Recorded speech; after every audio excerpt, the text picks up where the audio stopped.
L'initiative Cacao Côte d'Ivoire-Ghana est un partenariat entre les deux pays destiné à obtenir des prix rémunérateurs pouvant améliorer les moyens de subsistance des producteurs de cacao. Vous suivez Newsday.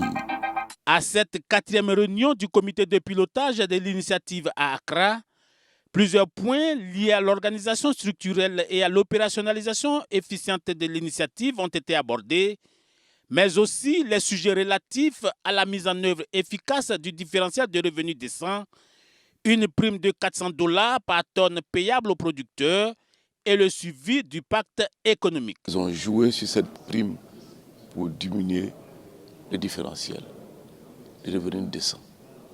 Mais nous sommes restés très vigilants et solides en ce qui concerne les deux pays. Nous avons mis en place des comités techniques qui travaillent de manière à pouvoir trouver des solutions pour que le marché intègre définitivement le DRD et de manière à mieux payer le planteur.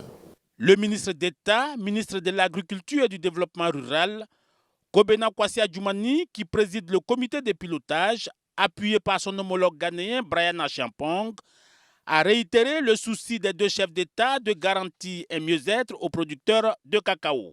C'est le lieu de vous féliciter pour le travail abattu en si peu de temps pour faire progresser la vision de notre organisation et également des résultats déjà tangibles en ce qui concerne la stabilité du marché, l'amélioration des prix et la forte valeur du cacao.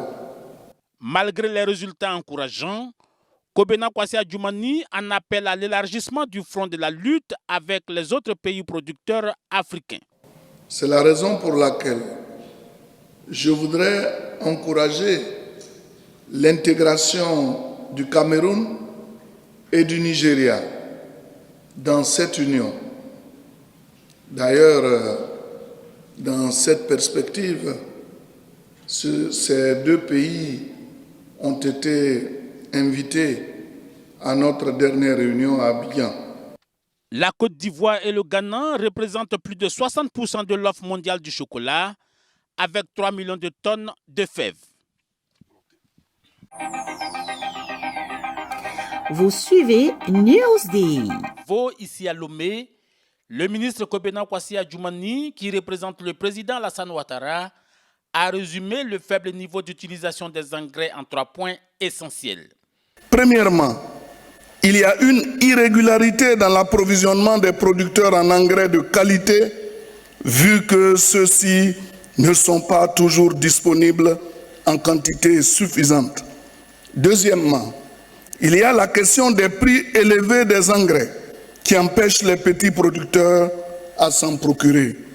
Troisièmement, l'absence de cartographie de la fertilité des sols fait que les encadreurs et chefs de projets agricoles n'ont pas l'outil qu'il faut pour guider les producteurs quant à la meilleure utilisation des engrais pour nourrir leur sol.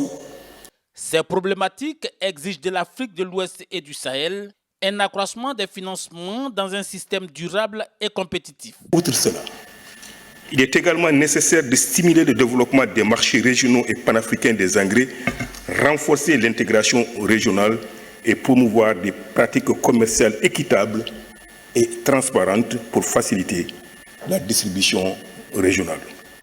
En ce qui concerne la Côte d'Ivoire, plusieurs dispositions ont été prises, notamment pour la bonne qualité des engrais, mais surtout au plan institutionnel.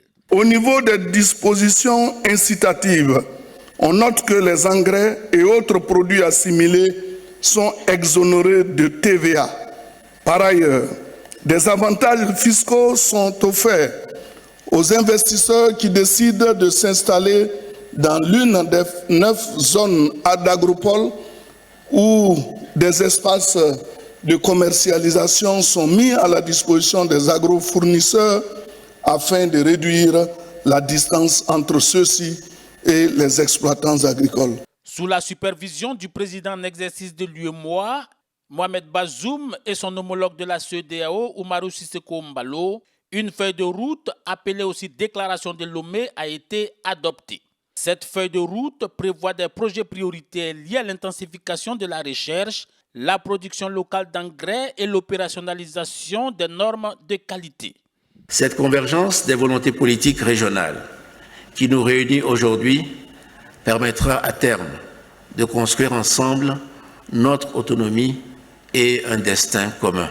Pour soutenir tous ces projets de production d'engrais, la Banque mondiale annonce des investissements de l'ordre de 5,5 milliards de dollars d'ici 2024. Vous suivez Newsday.